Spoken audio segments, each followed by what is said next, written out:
Yo, what's up?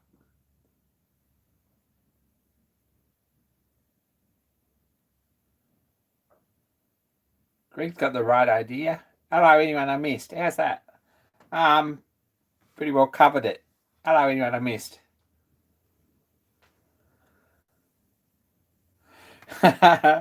Tom's cold. Did it snow, Tom? Um, hey, everyone. Richard, Mike from Cornwall, Glenn, Man Cave Metals, Chirpy, g'day. Joseph Duda, g'day. Kevin, hello. Tom, hello. David Sykes, hello. Oh gosh, there's a lot of you. Craig, hello.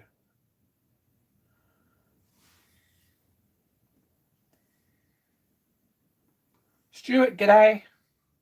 Stephen Lang, g'day. I'm going to talk to you today, Stephen, about stuff. So be prepared. Speaking of stuff, a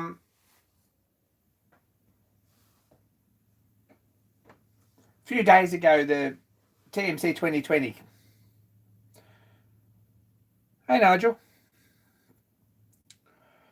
TMC 2020 finished, and we got 35 individual entries, which is pretty awesome. 35, and they're all basically within the rules. Most people sort of emailed me, and everyone kept under 20 minutes, and there's some pretty amazing videos there. So we've got to work out some winners. We've got 3 winners.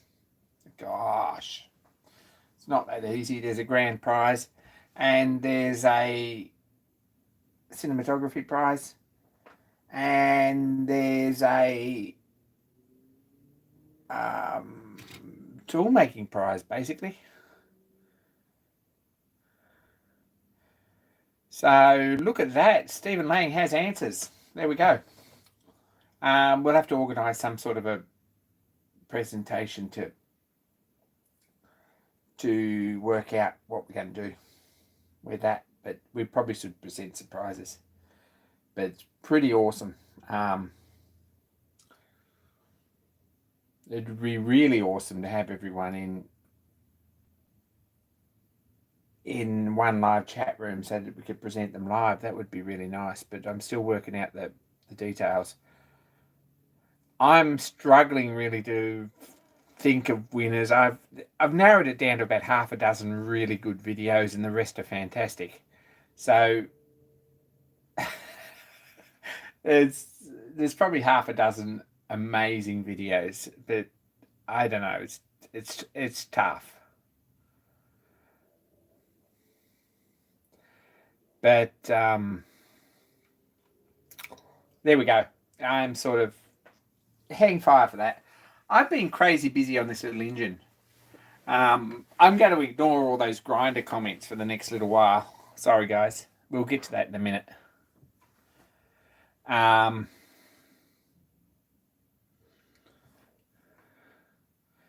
Looking at a number of them wasn't good enough. You should be watching all of them and subscribing to all of them and leaving a comment on all of them and clicking the like button for all of them. There you go. All of you should be doing that. And I'll be disappointed if you never. Anyway, what have I done this week? Joseph did. I know he did, but he was probably subscribed to all of them anyway.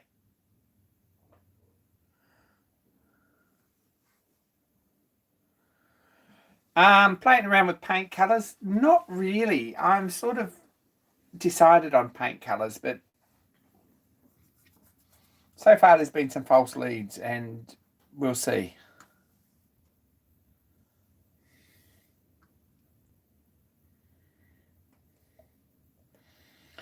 Yeah, there was some wild cards at the end, Tom. There's the last 24 hours, there was some pretty amazing stuff come through, so we'll see how we go. I've been messing with this engine. I don't know if anyone even has got the patience to listen to me ramble about the engine for an hour. I think that's what I'll do and ignore the grinder thing. That's over there.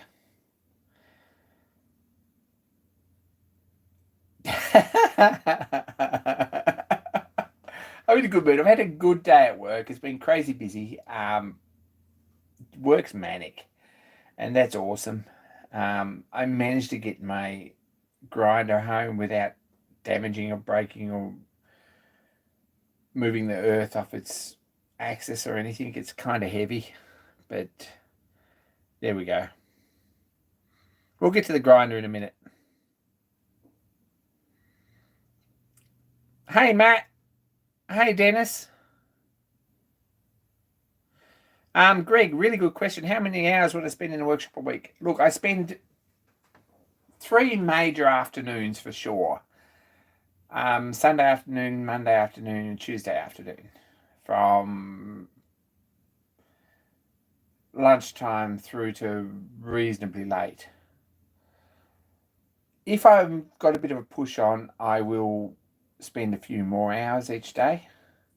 During the week, I don't spend a whole lot unless I've got a job to do or something that needs to get out. But it's after lunch on Sunday, Monday, Tuesday, I tend to be in the workshop and tend to try and be a little bit productive. But there you go.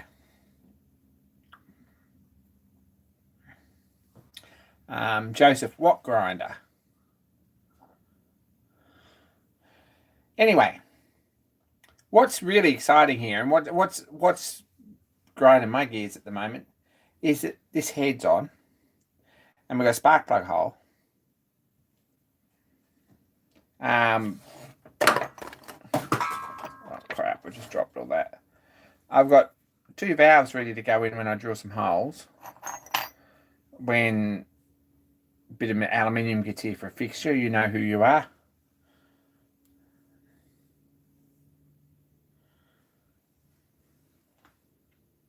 So I've got 2 valves. I've got a manifold, which is awesome. New Patreon video about the manifold this week. And I've got 3 other videos, I think, in the can in various stages. I've still got to drill these holes and organise some ports.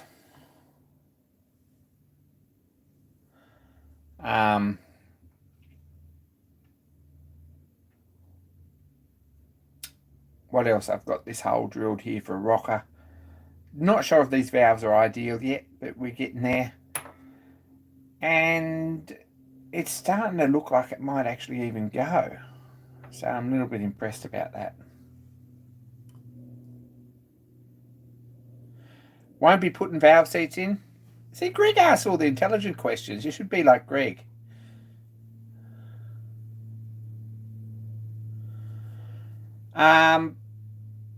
Probably not going to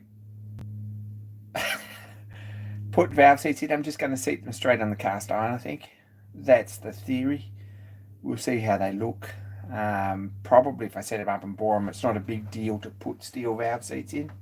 But we'll see anyway. Hey, Fridge. Fridge has a late note. He's been busy. At school he learned a lot today, I'm sure.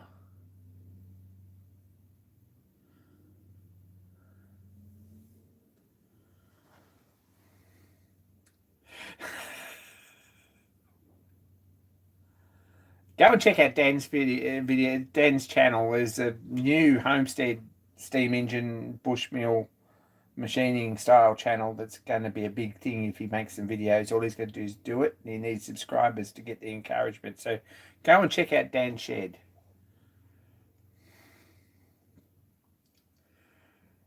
Anyway, yeah, Matty's smarter than most of us. He just doesn't admit it.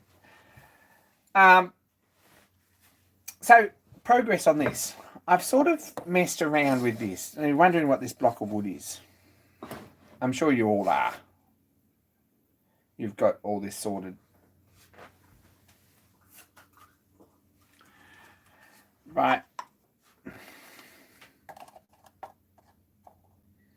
This is pretty silly, but it's a rough mock-up. It took 10 minutes the other night.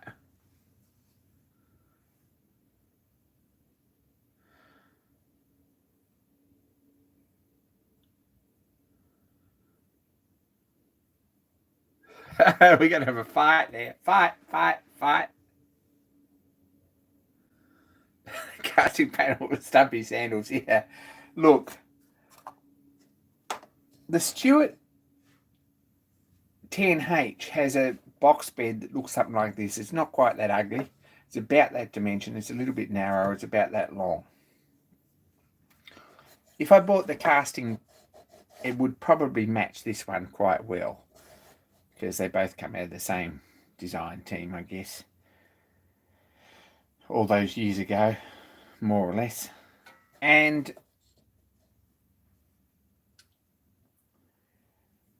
there's a little feed pump for the Stewart number 9 engine, which has a couple of castings and an eccentric. And we could run that with a pulley here. That's sort of what I'm thinking for a radiator. And pump water out of this tank, which will sit on there. Pump water through here, out this pipe, and dribble it down a gauze or mesh screen into the tank again as a cooler. So I'd like to make a nice, neat, clean little unit here that won't look anything like this because this is ugly. Probably a vertical pump would be nice if we could get this shorter and maybe a little bit wider to put a bigger tank on it. But I'm still thinking about that. But I've got to order a tap for here because I'm not sure I'm going to make a gas tap. Maybe I should. And I need a tap for the radiator tank, whatever we have. So that's got to come from Stewart. So maybe I will get the bits from Stewart to sort of make this look like a radiator. I'm not sure. But that's sort of the idea. If anyone has any thoughts or ideas or observations about that as an idea for or against, love to hear.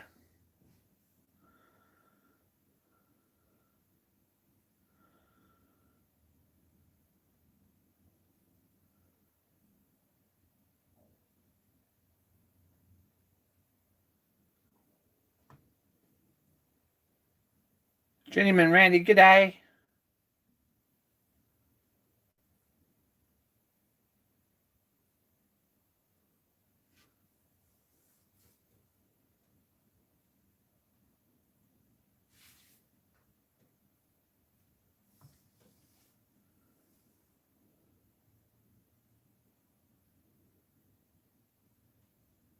Not sure what you mean, Chirpy, but that sounds like it'd be pretty cool. If you sketch it out, I'd be really happy.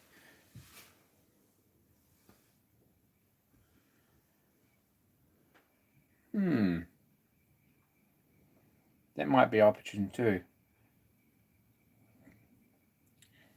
Anyway, that's progress on this motor.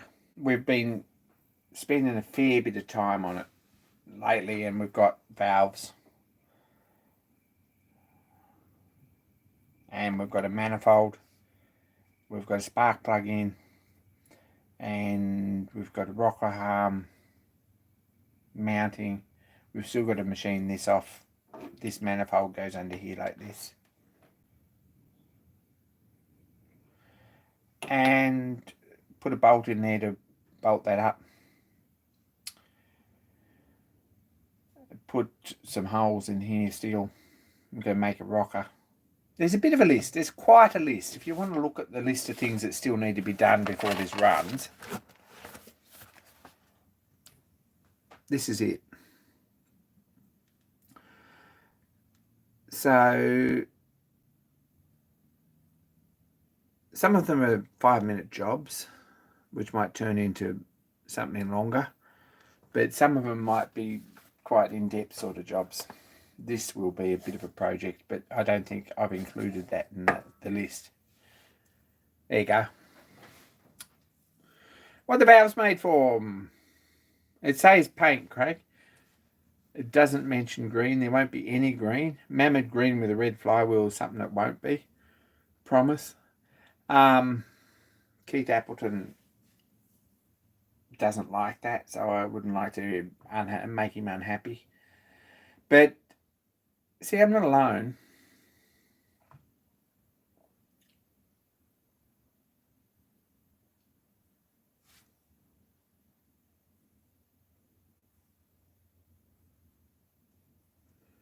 Anyway,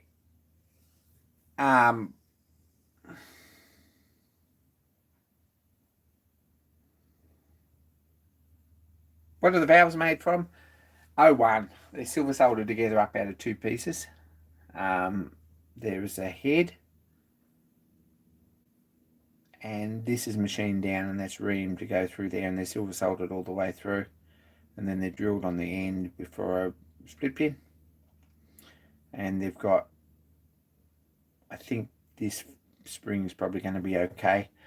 I am suspicious that this spring is probably a bit heavy for this engine. I'm not sure. We might have to find a lighter spring for the intake valve, but we will see with that. But they're nice and concentric, and they don't seem to have any wobble or anything, and I'm really pleased with them. There you go.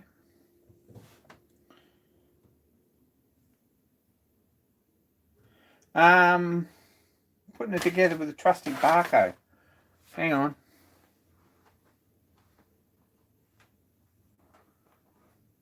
Yeah, but I've got no idea where it is. It's probably lost.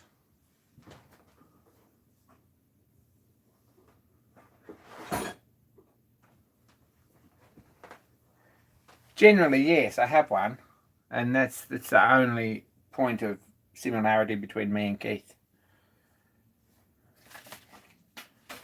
Just so you know. But it's over on the mill, I would imagine, because that's usually where I leave it. But there it is. Oh.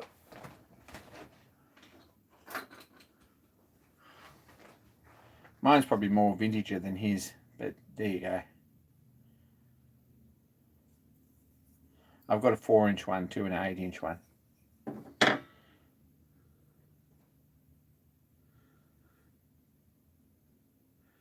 Okay. Did you find the other half of the pump plan? No, I didn't. Now, Mark, that's really be nice if I had the Stewart number 1. You see, I would ditch this if I had that little centrifugal pump we could put in here and run through here, and then put the radiator around the front maybe. So I'm sort of, if we find the rest of the drawing for a Stewart number 1 centrifugal pump, I'll make a 3/4 model of that and use that, which would be really nice on here, running off this groove on the pulley. Hasn't happened yet, but we've got time.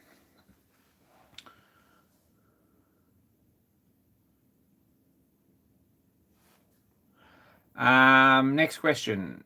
Are the valves treated? No, they're not. They're just hard. I think they'll be fine. I really do. They're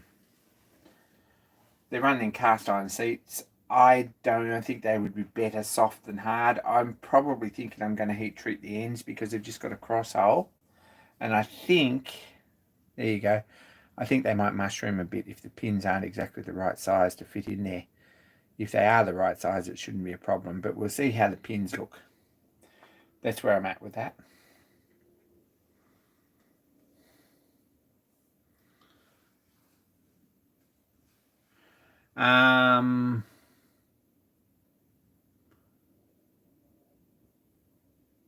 How do the valves work with one push rod? That's a really good question. Yes, it's a vacuum intake. This is a bit complicated, and I will explain this in a video at some point. Dan's right. This is vacuum. The intake valve is vacuum, which is why the spring's much lighter than the other one. And as the piston comes down, it sucks It sucks the gas air mixture through here. There's a little ball sits on here, up inside the manifold, or quite a big ball that sits on this seat inside the intake manifold. And what that does is stops the gas from flowing back out this way. So basically, it's a demand release system, the same as all gas engines should be. So you don't get gas coming out the carby. More modern ones have diaphragms and things in them, but this basically is what it is. And the exhaust valve is operated here. So this cam's on the exhaust valve. The other one's automatic, and then it shuts on compression and only sucks when there's a vacuum inside the cylinder. So it works fine. That's how that works. Makes no sense at all, but we'll get there.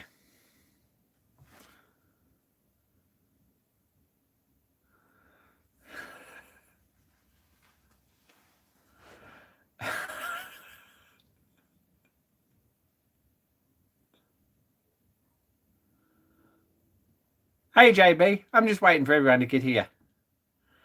Now, I bought a grinder. Craig and I bought a grinder. We had a bit of a talk and thought, well, we're going to save up and buy a grinder, and I needed his kick to do it because I've been promising myself and all my friends that I was going to do this 2 years ago, and it hasn't happened yet because the thing's heavy and it takes up a fair bit of space, and I didn't know how I was going to get it home and all that sort of stuff. And the logistics of it all is a bit complicated. So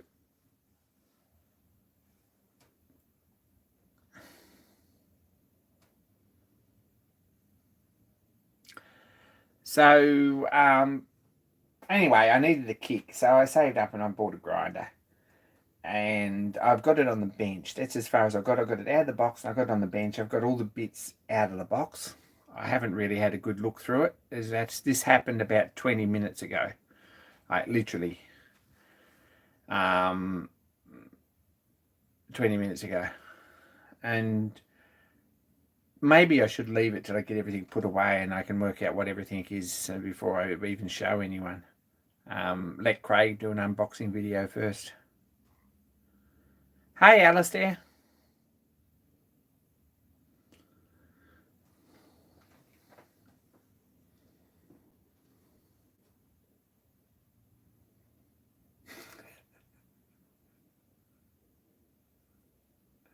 Hey, I'm going to show you the grinder. I know. The other problem with the grinder is that I don't have anywhere over here. So I've got a crazy mess, sorry, because I've just unpacked this thing. I don't have anywhere over here hang on, this might work, to put a camera.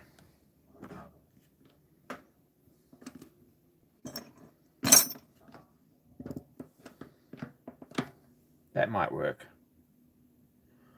There we go. I don't think, I'm just going to widen the mill table in a bit because we're up against it with the screen.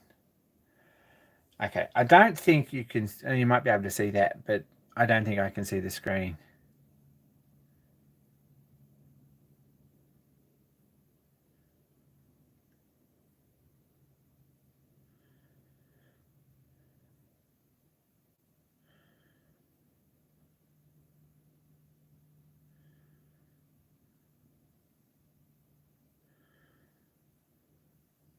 Anyway, this place is a shambles because I haven't really even... I bought this cabinet to put it on, but it needs a piece of plywood on the top of it before it goes here permanently, I think, just for a bit of support because there's a bit of this happening. I don't like that much. It's import one from our local tool guys, about the equivalent, I guess, of Shars and some of those guys.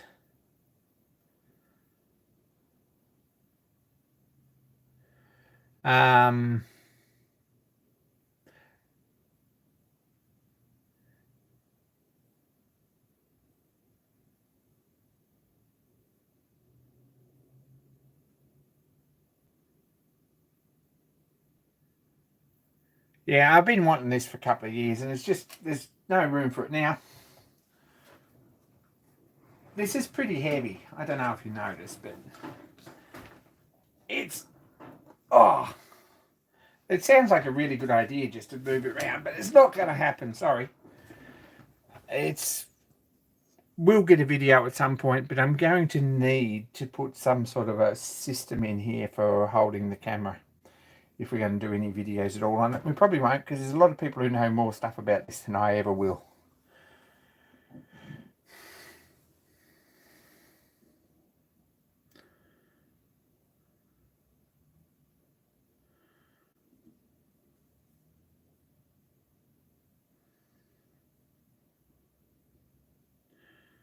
Anyway, there we go. I don't know what it all does. It's still got the grease on it and Cosmic Coat and stuff.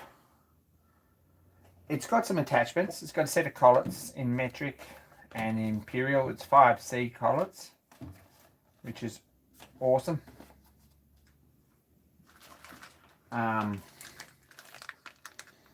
Some of them are in boxes and some of them aren't, which is less awesome. But I'm going to have to organise some sort of a rack for them. Someone wanted to hear it run. Who wanted to hear it run?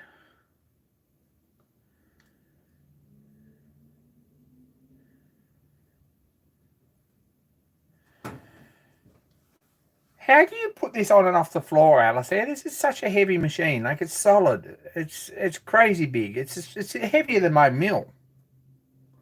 Just about.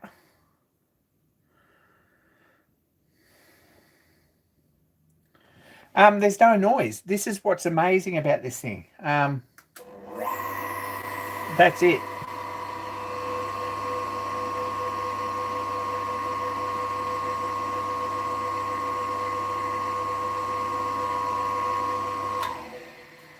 Sorry, that's it. No noise at all. But it does run.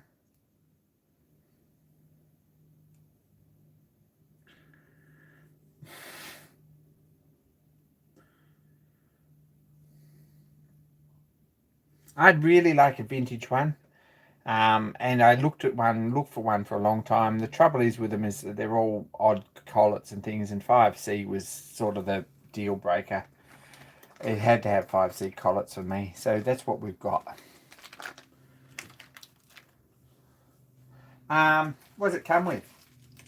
Comes with an instruction manual, which is still in the bag. I haven't even looked at it. Oh, sorry.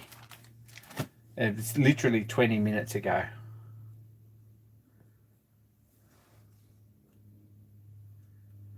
I don't have anything 5C, Craig, but there you go. Oh, I do. I have some collet holders.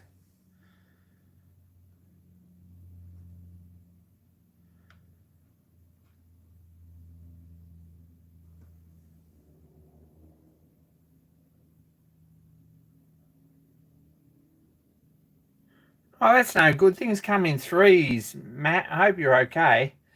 I'll send you a message at some point. What else have we got? We've got a bag of crappy Allen keys, which are more to lose. You'll never have too many Allen keys, but there we go. For some reason, we need a complete set. There's no just like have 2 Allen keys and make the whole machine work. None of that. We've got a flat and a Phillips head screwdriver, right? And we've got a spare belt, which is awesome. Oh, my head's in the way there. Now, someone might know what this does.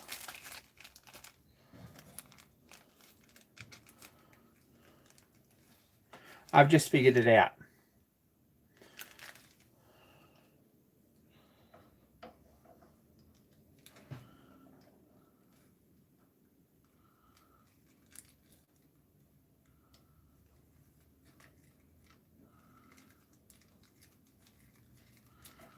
There we go. This knob goes on here.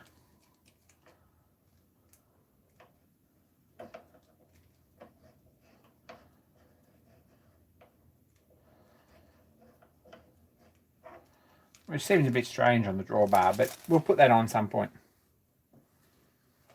I'm trying to read comments here, but I've got to sort of go around via the back fence to see this because it's up on the bench.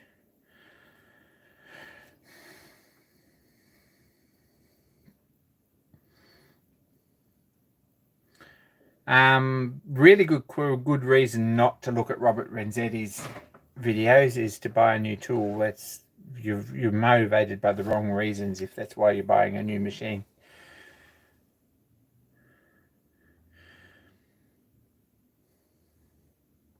It weighs 52 kilo, which is about, it's pretty heavy. It's pretty solid.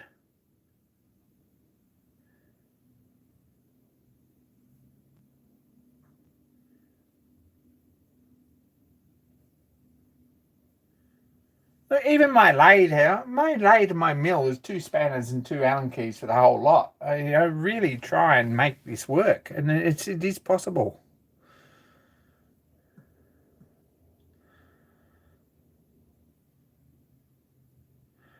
Is it only for metric? I've also got Imperial Imperial collets. This one's 5/8. So I don't know.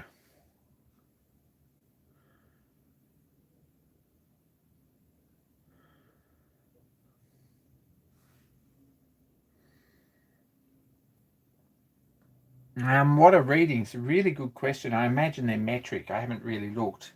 This one's in degrees. I'm not sure whether that's metric or imperial degrees, but it's got 360 of them, so you can do the math on that.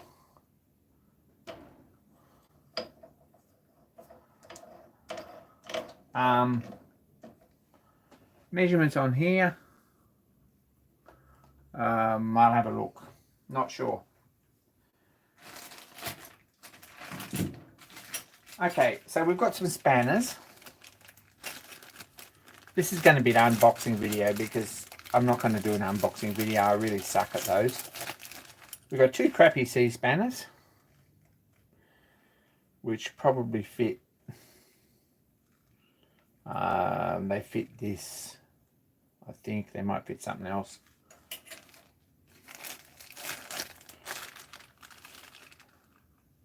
They might fit the wheel even. Maybe. We've got a T-wrench with 2 dobs on it, which probably fits this, I would imagine. It looks like that's what they fit, sort of. Anyway, we could Renzetti that. We've got this wheel here, come with it, which is a... Ah, come on, it's heavy. This wheel come with it.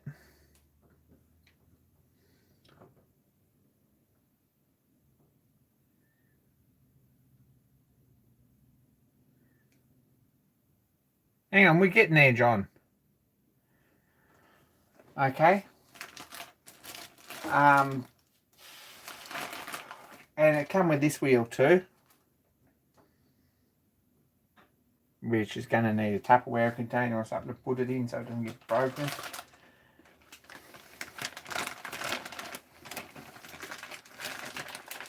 I'm opening bags here because I haven't really looked inside yet. I don't know what's here. Everyone can tell me what these things do because you're all experts. And I'm not. This is all oily.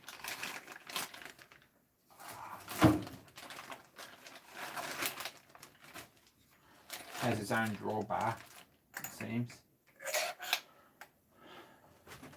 So this is a floating sort of a attachment of some sort with a dovetail on it and a T slide in that top there.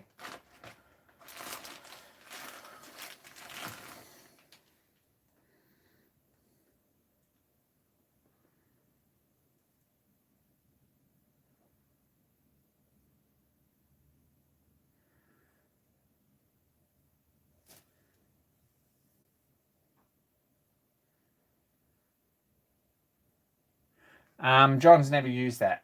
I don't know, this looks like it might be potentially something pretty cool, but I'm not sure what it does. It takes a 5C collet in that end. It's got an oil port, it's got a Don't know. We'll see. And in that bag with that is this.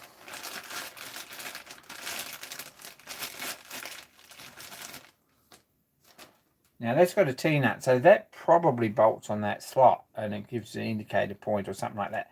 I'm going to have to learn a lot about this, but I don't know what that does either. There you go.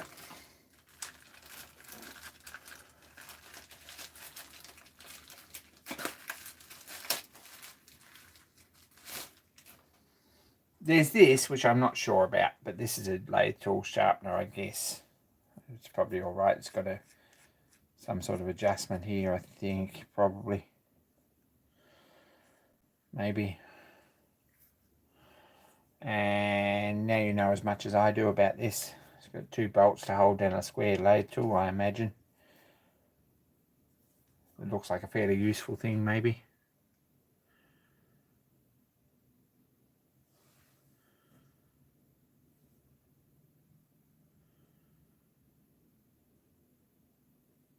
Okay, so that's there.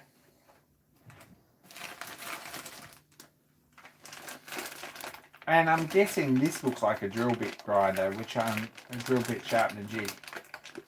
I'm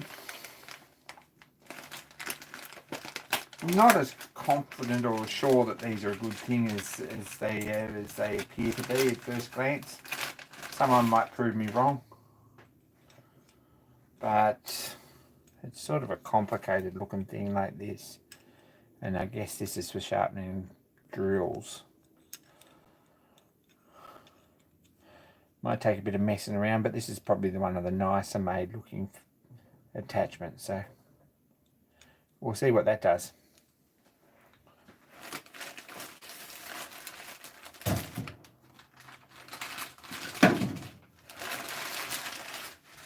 Okay, so that's all the bits that come with it.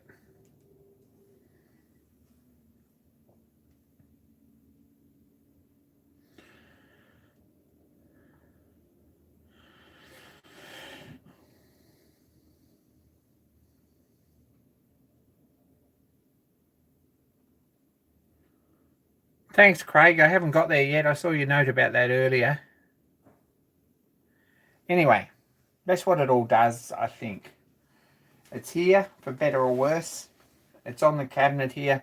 It's probably going to get a sheet of plywood, 3/4 plywood or something underneath here, because that'll sort of stiffen this up. And when I do that, I'm probably going to put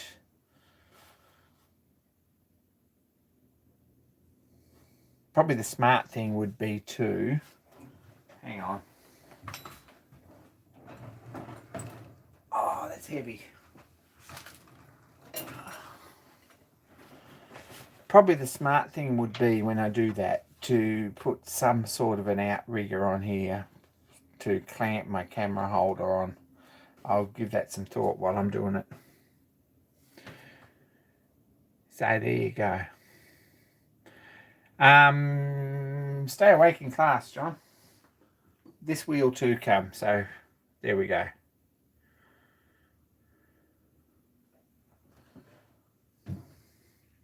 I don't know what any of these knobs do. I know that this is a wheel dresser probably. I've got some idea what this is for and how it works from the point of sharpening D bits and single lip cutters. I'm not sure about anything else.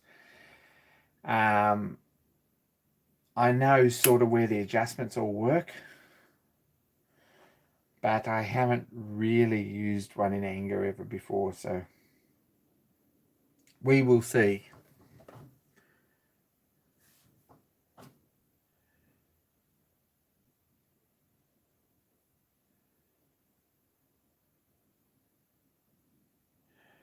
There we go.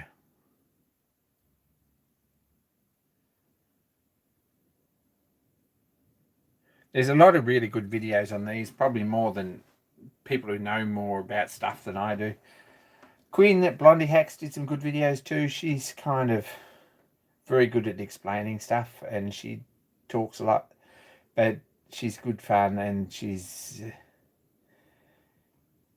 pretty good at explaining stuff, and she probably actually reads manuals, so she knows more than most people.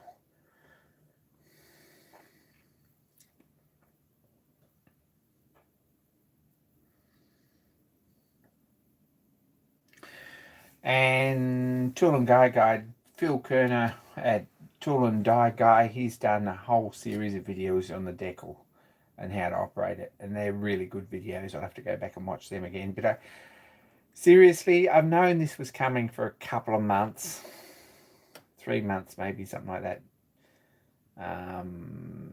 2 months, probably 2 months, can't remember. Anyway, I haven't had time to even look at videos about it. I know nothing about it any more than I did when I ordered it, so that'll come. There's a few jobs I really want to do with it, which are probably quite straightforward, but at this point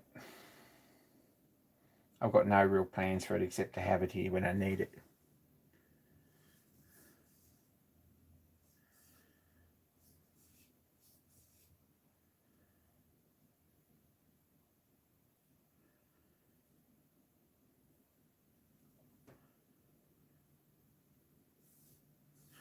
Anyway, we've got a grinder in the house. It's heavy, noisy, messy machine really when it's operating. And I don't like grinders because they are messy, but they're no more messy than all this cast iron I've been machining at the moment.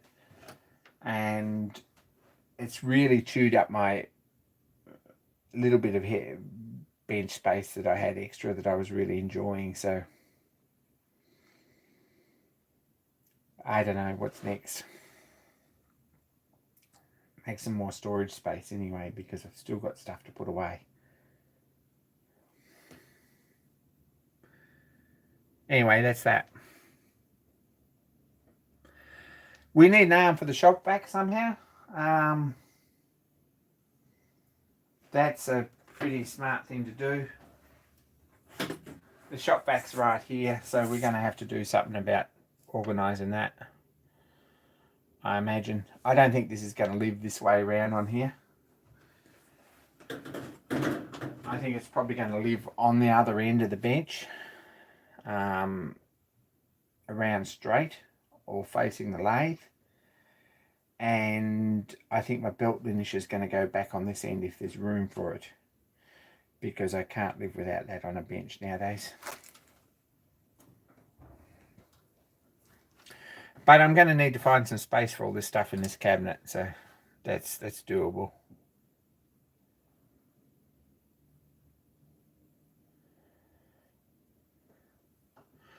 I'll pick your brains about that, John.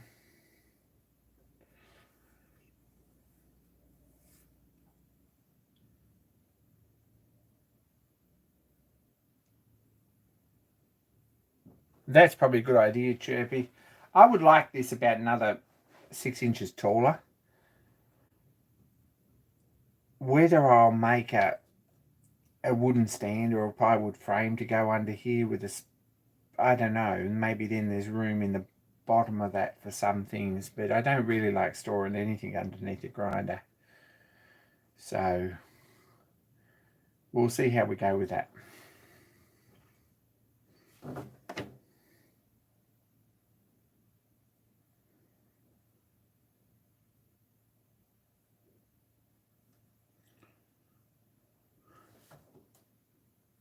Take care, Greg. Good to see you. Thanks for tuning in.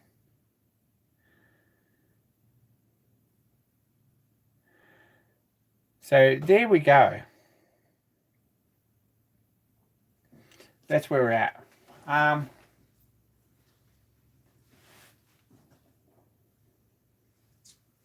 know if there's much else happened here, really. Nothing really to report. I'm going to put this back over here because I can't read that screen, sorry. This place looks pretty lived in at the moment, but I did do a pretty full weekend on this.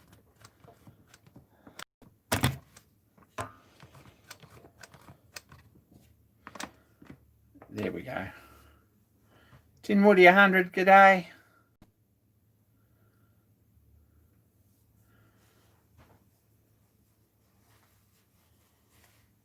I've got no problems at all drilling a hole to put a vac stand in it.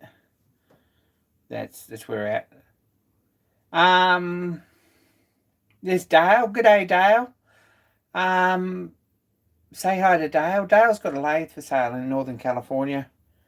Oh, well, mid-California. It's not really Northern California. It's probably Southern California. Nice looking machine, 3,900. Inquiries to Tom Lipton. If you've got something to say, something to swap. But he's got a lathe for sale. It's on Facebook Marketplace. I saw it there. It's a nice machine. It's, gosh, Italian, I think. Pretty nice little tool room lathe, or a big tool room lathe. Go and check it out. Go and buy a lathe off Dale.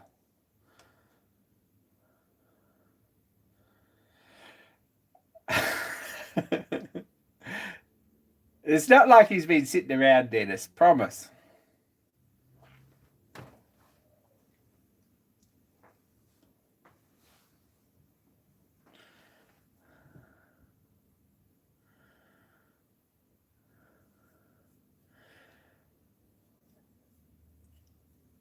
Dale had a birthday recently, and I was going to message him for it and never got to it, and I really apologise. I feel really crappy about that, but it's probably the hurt's gone away by now for me to say that. So happy birthday, Dale, for recently.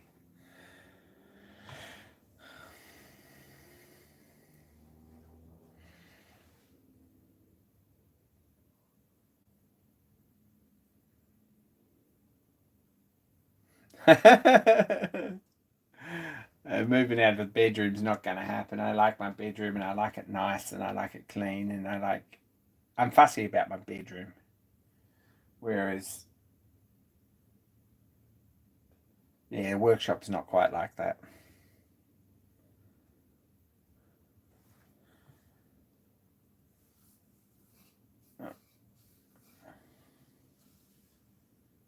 What did you buy on your week off, Dale? We want a full list. We know that you must have bought something.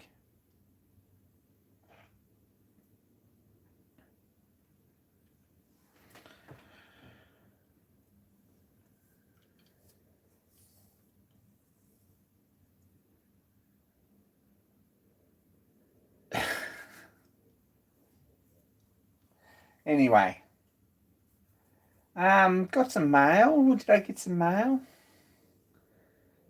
Yeah, I've got a project happening.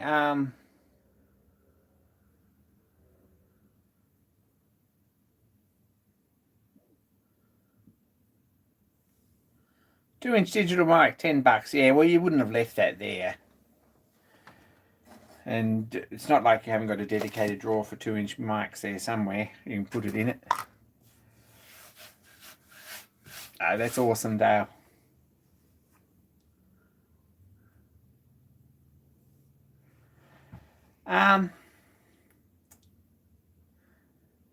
It's going to show you the mail. Yeah, here we go. Here's the mail. Probably.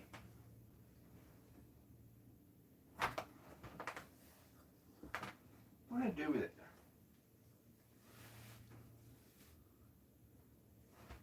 Here.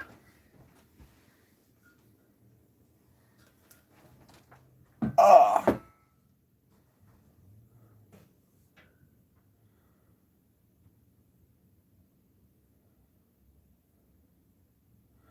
Thanks, Dale. That means a lot.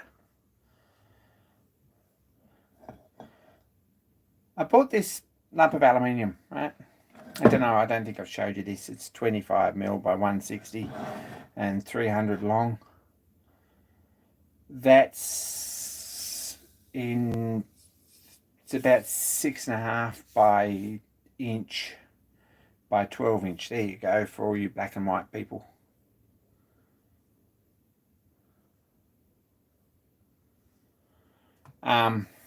Want to make a fixture plate or an extension or a bed plate for the mill, because the mill bed's only this long, and we're going to overhang this a bit, and we're going to tap it quarter. So I bought a couple of 1/4-inch gun taps, which aren't cheap. Like, they're really not the world's cheapest tooling. These are Japanese. Pretty excited about that. And I have a new tapping machine, so I'm going to set this out and drill it and tap it and make a decent fixture plate and put 4 or 6, probably 4 decent T-bolts in here to lock it all down.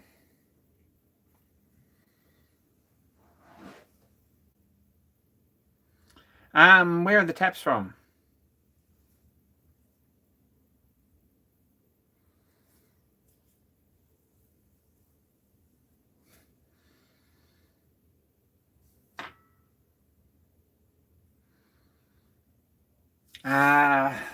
Guy on eBay. I'm going to have a bit of a talk about him and a shout out next week. He sent me a nice note saying, hey, look, love your channel. Thanks for buying. I'm going to send you taps. And also,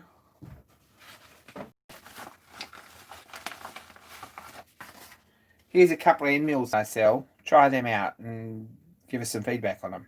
So while we all like channel merchandise and channel handouts and things, this is a really nice thing to do. A couple of decent looking 1/4 inch end mills. I don't know what they are. They're TFO Australia, which is his brand.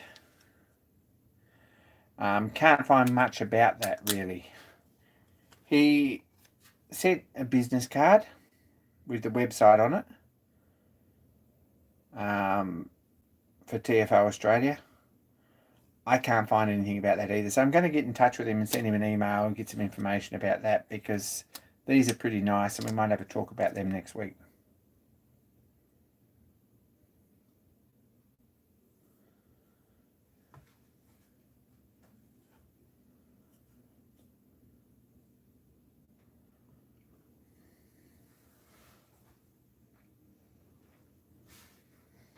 So Chirpy's good looks aren't just coincidental. He's actually, it's a regional thing,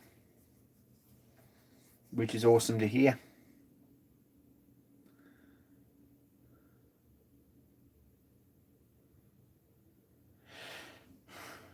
I like to say these are Yamaha, because I can't afford 2 M6 bottoming spiral taps here in Australia from a Australian manufacturer. Sorry. They run to about $60 each, and he does have an eBay store, and thanks Craig for that. Yeah, absolutely, he has an eBay store, and that's where I got them. But he has a website too, and I still am looking for that. So I'll get some information out of him and shout him out. But he seems a really nice guy, and he watches the channel. So that's cool.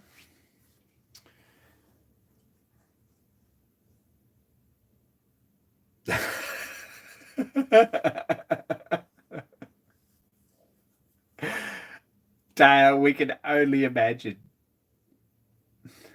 Can only imagine. Buying Australian's okay. And I did support the Australian guy. I don't know where these are made, but he's an Australian guy, and I hope he does okay. But Sutton and P&N are crazy expensive. You can't get exactly what you want because no one has the range. They refer you to Bunnings, who have nothing. And I would love them to get their act into gear enough to actually supply stuff that you would like. But you go and try and find off the shelf a Sutton M6 spiral bottoming tap and a couple of carbide end mills, an aggressive one, and a slot drill. Is that an end mill? Yeah, that's an end mill and a slot drill. See how we go.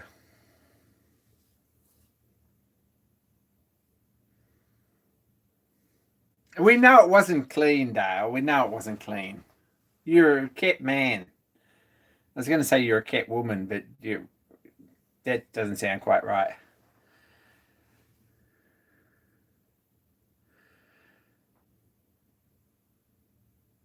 Blackwoods are okay too, but Blackwoods won't sell to anyone without an account, and that's a real pain in the neck. They won't even tell you prices without an account, and they won't I'm not opening an account. I'm not buying a lot of stuff. And I would buy stuff if it was that easy, but it's not. It's very, very difficult.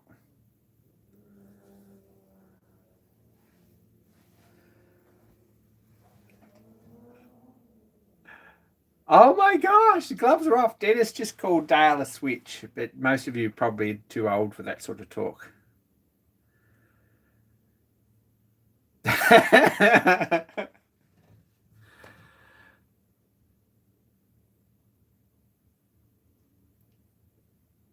um, yeah, they're all right, and I would love to support them, and I'd love to buy Australian, but I'm not sure Blackwoods is an entirely Australian company either. The trouble is, the bigger the company gets, the more dubious you are about that. I would rather buy something off someone who actually puts the money into getting their kids to school. If anyone knows someone like that, I would certainly support them. Now, I've got a lot of Sutton tools, and I've got a lot of decent quality tools, but I wouldn't probably buy Chinese.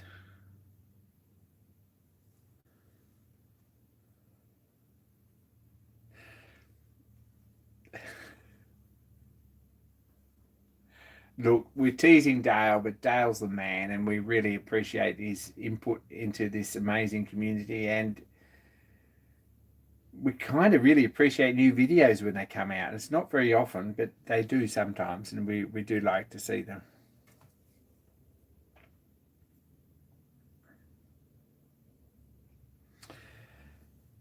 So that's the problem with Australian cutting tools, is that there isn't the range. You've got to wait for stuff that comes on back order if you want something that's a little bit unusual. And it's crazy, crazy expensive. The price I got for two of these in Sutton were $118 or something like that for the pair, which was about the best price I could find. These I think were about 25, something like that. Ordinary 6mm tap is only about $6-8. So there we go. That's awesome, Dale. Good news.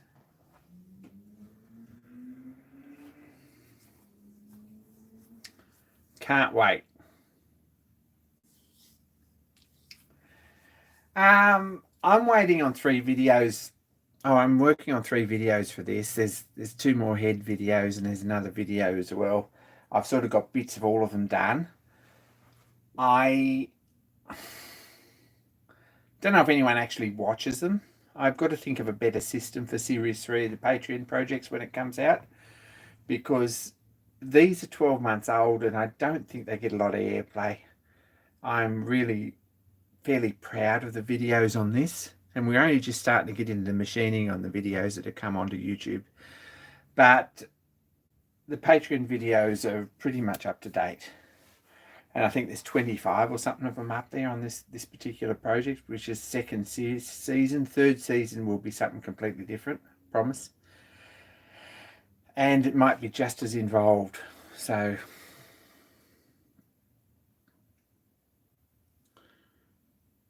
there we go. I'm probably not controversial enough to get the views that some of you guys do.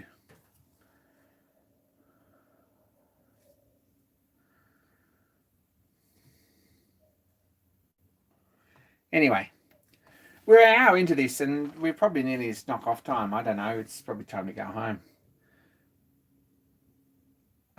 Princess Marina. I'm not giving anything away on that yet, Chirpy. That's 12 months away.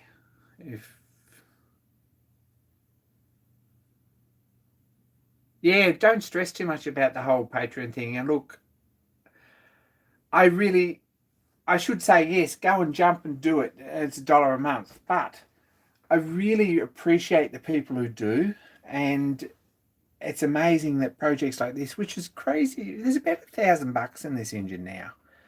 I did some maths the other day. I made a bit of a list and thought, holy crap, that's an expensive little engine.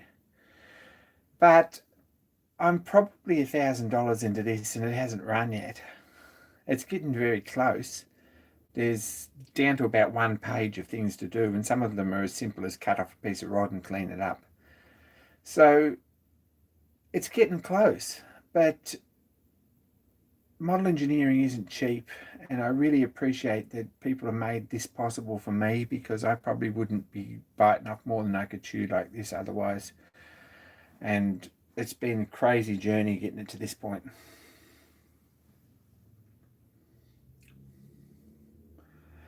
Princess Marina. Parts come from Princess Marina. That's pretty awesome. How cool is this? Still waiting on bolts. But when we get this caught up a bit, there'll be some videos on Princess Marina. I got some brass sheet, which I had to get specially cut for the tender, for the base of the tender. And some brass angle, which is what holds it all in place. So we've got, that's the tender. And we've got some 1/4 by 1/4 brass angle for to bolt it to the tender. So those parts have arrived. I'm pretty keen to get in and actually machine some wheels at some point.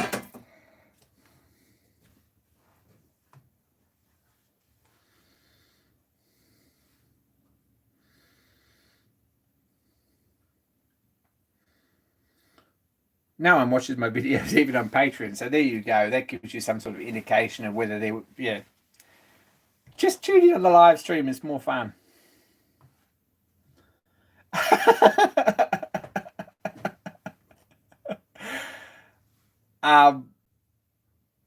Dale, model engineering is, there's 2 ways to make a model engine. And this isn't the cheap way. This is crazy project, actually. Right from conception right through to, I don't even know why I even picked this one. There was probably much simpler engines that I could have picked, and I had a few to choose from way back when. But this kind of captured my imagination a little bit, and I'm nearly through to it being running, but yeah, it's a crazy project.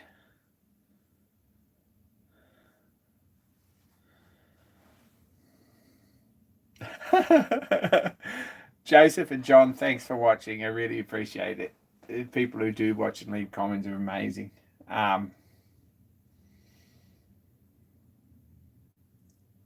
Maybe I don't use clickbaity enough titles. Maybe that's what it is.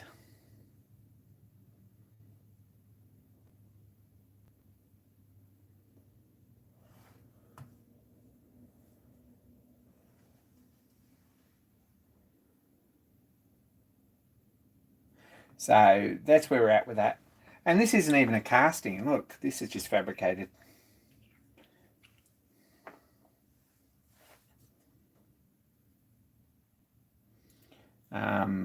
This one's just a fabrication from brass bar, basically. And this is the, see that thread. This one is the exhaust and the intake manifold, such as they are.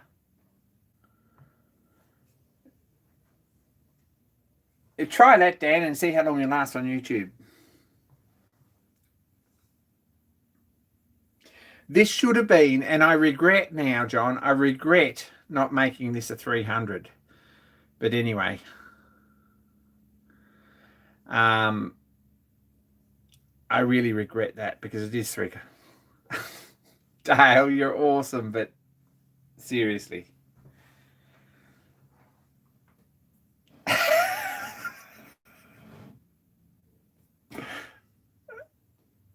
And then anyway, go and follow Build Something Cool. If you haven't watched his videos already, go and binge watch them, because they're amazing.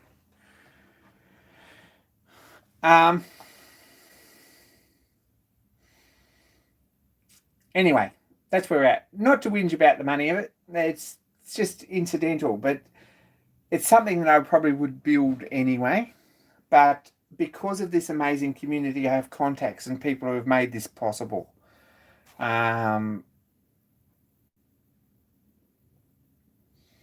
have amazing contacts that make things like this possible, and it wouldn't have been possible without Clark, and it probably wouldn't have been possible without Chirpy's videos.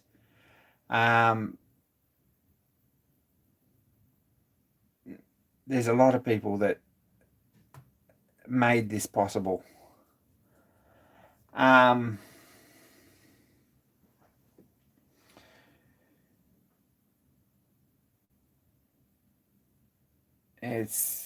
I've lost my train of thought there again. Anyway, it's something that I would make. And enjoy it. So I'm making this for myself, really, not just to make videos, but it's going to be a pretty amazing thing when it's actually going. It might actually go now.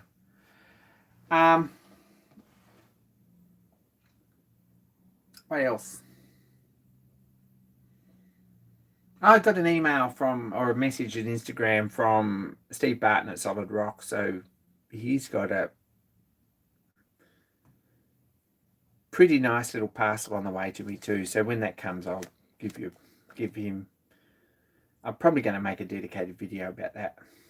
If you don't follow Steve Barton at Solid Rock Machining and his family, you probably should. Just putting that out there.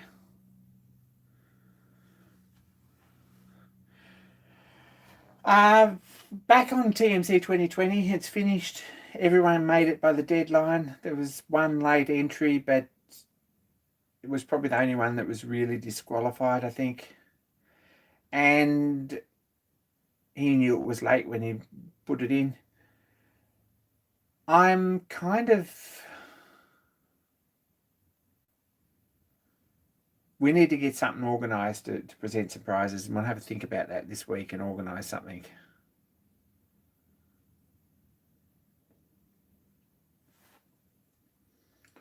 If you want to learn stuff and you want a good tool making channel from a nice guy, go and check out Matty's workshop, because it's awesome. And same says with most of these guys here. Pick a creator that's here in the live stream or in the chat and go check out their profile and their videos, because they all make cool stuff. Seriously. Anyone you mention on this here, yeah, if they're not making cool stuff, they probably will at some point. So you should be subscribed to them. Except Wazza. Wazza's up there too. I think he restores old tow trucks.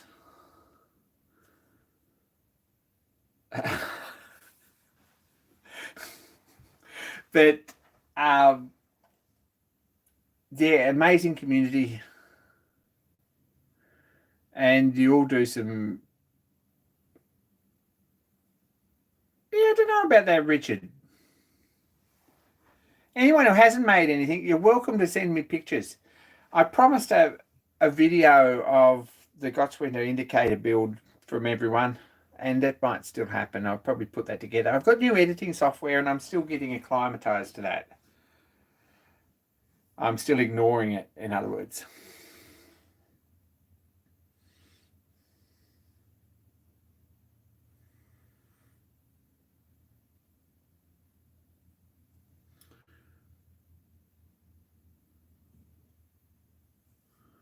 Thanks for that, Willem.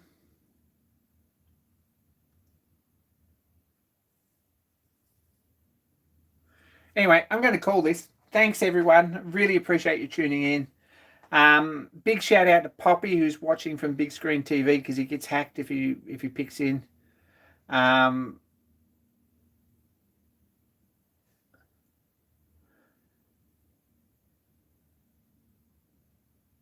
But also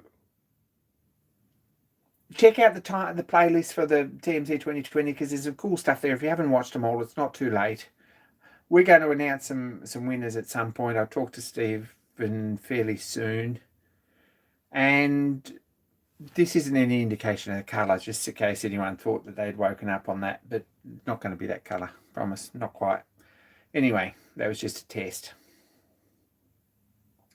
So take care, be kind to each other. More soon, I guess, is the next thing to say, and yeah, go and get out the workshop and build something cool. Especially you, Dennis.